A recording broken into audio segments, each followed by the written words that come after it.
Welcome everybody to the Sports Culture, all things sports. It's Jay Banfo, and we got to talk about Shedeur Sanders. But before we get into that, like, comment, share, subscribe, and thanks for your support. So we got to talk about Shedeur Sanders because he's actually made news as a third string quarterback. Now, the plan wasn't to talk about him until he actually got into the game, but he made news. So Cleveland radio host Tony Rizzo reported that Shedeur Sanders is not running the scout team in practice. Instead, veteran quarterback Bailey Zappi is running scout team.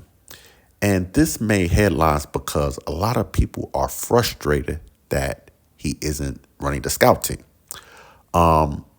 They don't like the development of Shedeur Sanders. They feel like the Cleveland Browns is holding him back.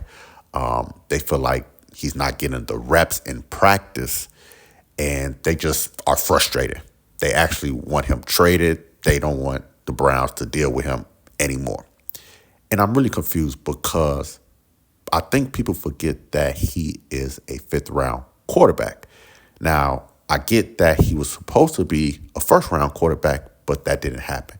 So when he dropped to the fifth round, you would think people's mind would adjust to what happened.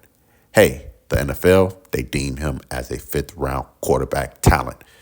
Now, I'm not saying they're right or wrong, but where we're at right now, that's where he's at.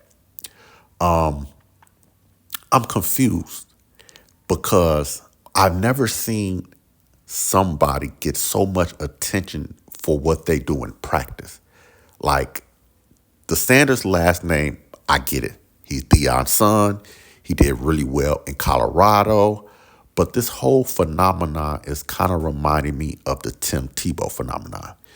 Now, if you don't know about the Tim Tebow phenomenon, when he got drafted to the Denver Broncos, people immediately wanted him to play. Like, it was a big deal. You know, if you know about Skip Bayless, and every day on First Take, he was clamoring for Tim Tebow to play. It was so much pressure for them to put in Tebow before he was actually ready to play. So they threw him in.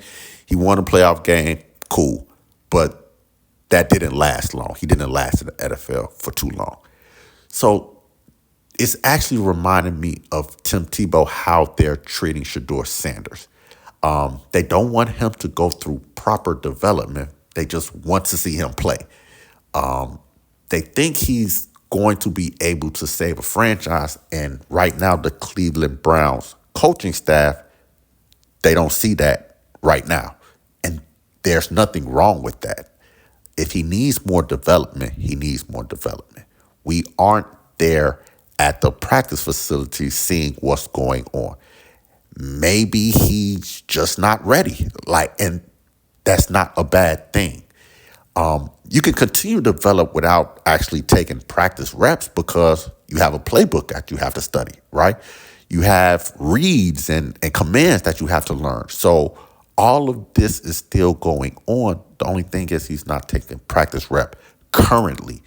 Things may change in a 17-week season. Now, do I think Shedeur Sanders is going to play this season? Yes.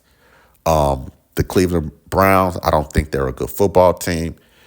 They're going to go to Dylan Gabriel at some point, and then at some point they're going to go to Shedeur. It's just that people are forcing the issue quicker than it needs to happen, and I just don't understand that. Let that man develop. Let the coaches do the best that they can to put him in the best position, and let's have some patience. It's nothing wrong with being patient. He's a third-string quarterback. Now, with that being said, like, comment, share, subscribe, and I'll see you next time.